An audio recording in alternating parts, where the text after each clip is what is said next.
Hello. So this is my second recording. The first recording I did was on breadth first search. This is on depth first search. And basically what I'm going to go through is the basics of how depth first search works and do so using some slides from lecture.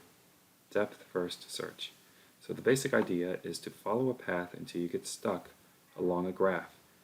And then once you get stuck, you backtrack up until you reach the node or the vertex which has no unexplored neighbor, and then you continue with the unexplored neighbor and continue again. And if you come to an end, then you backtrack up again the path until you come to a vertex with an unexplored neighbor, and you do this until the tree has been fully traversed. So the applications: cycle detection, maze. I think he means maze generation, and it's also a base for other algorithms. So we saw that the breadth first search, as well as the depth first search, is a base for other algorithms. So the preparation: for every vertex, set it as unvisited. So basically, we say visited equals false. That means it's unvisited, and set the parent of each vertex equal to null.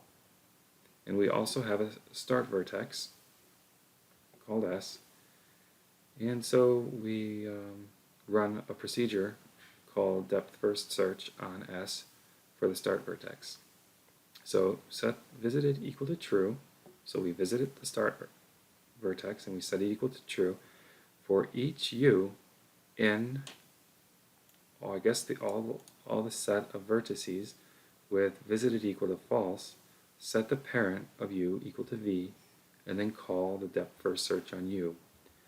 So this definitely looks like a recursive algorithm, and a recursive it is. So for large graphs, do not use a recursive implementation. So this is a recursive implementation. And I guess if you use it on a large set, you could have a Stack Overflow. Yeah, that's the problem. So let's run the depth first search with the start vertex S equal to A. So we set it as visited, and then this is a directed graph, so we go to C, and we have a stack, so we add A to the stack and set the pointer, the parent of C, equal to A, and then we go to, well, we have a choice of B or E, but in this case I believe we will just go to B because we're going in alphabetical order, and we'll set the parent of B equal to C and add C to the stack. Correct. So parent of B equal to C.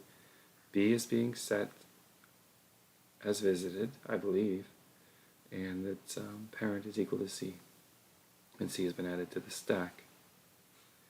Continuing on, let's see why. So we have a choice of F and we have a choice of D. We choose the lower of the two alphabetically and go to D. And let's see, when do we actually set it? So we set visited equal to true before we run the depth first search. So that's the first thing we do. For every vertex V, set it as unvisited and set the parent equal to null. So we call it depth first search, and we set it to visited, and while we're in here, we for each in with visited equal to false, we set the parent equal to V. So here we start at A, and we set visited equal to true. So we're going to run the DFS on the start. So DFS on the start, visited equals true, and then we go to C, visited equals true, back, parent pointer to A, and then add A to the stack, add C to the stack, and set the parent of B to C, and set B to visited. I don't know why these are changing colors from orange to green. So continuing, we'll go from B to D and set D's parent as B and set D as visited and add B to the stack. Yep, B to the stack, B to parent. So now we have to, this is where the depth first search actually comes into play. Let me see how long I've been recording. It doesn't look like I've been recording at all, have I? Alright, 5 minutes. And we're now into the depth first search, the actual thing that makes it depth first search. So we've gone a long ways, and now we're going to backtrack, back up from D, so we follow the pointers, to B, and we can go to G or we can go to F. And we choose F, lower alphabetically, and we set F to visited, and we set F's pointer to B. Correct. And now we can go from F to I, or we can go from F to G. So we'll go from F to G, and we'll set G to visited, and put F on the stack. There we go, we put F on the stack, and we set G to visited. I'm assuming orange is visited, and we set the pointer back to F. Continuing on. Oh, so we're at G. Now where do we go? We haven't visited E, we haven't visited H, we haven't visited, well, we can't visit I from G, but we have these two options here.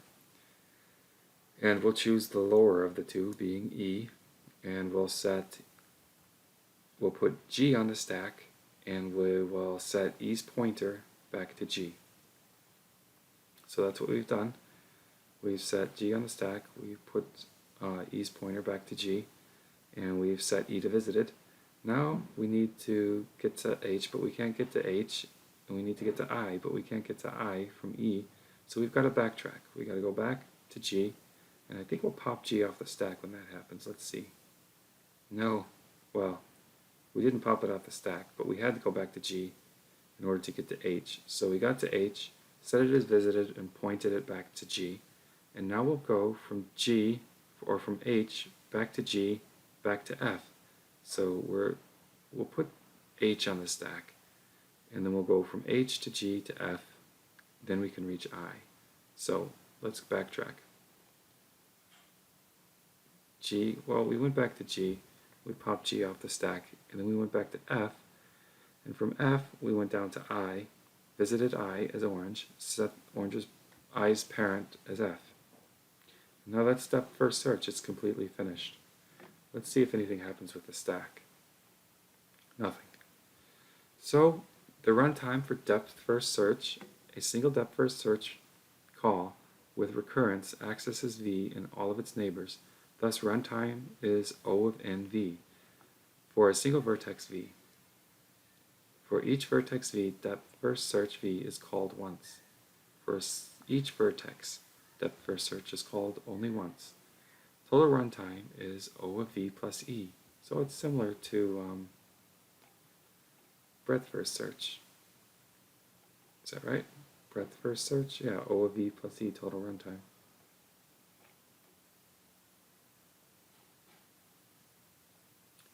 So that was depth first search. And there's also some things with edges that I'll need to go through for sure.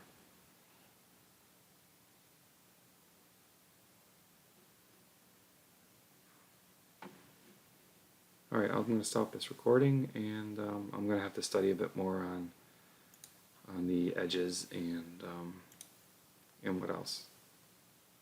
Cycles and directed acyclic graphs, topological order, and then a bunch of exercises. This was a very meaty lecture, and I was so stressed out that day I ended up leaving halfway through it because I had to go back to work. I shouldn't have.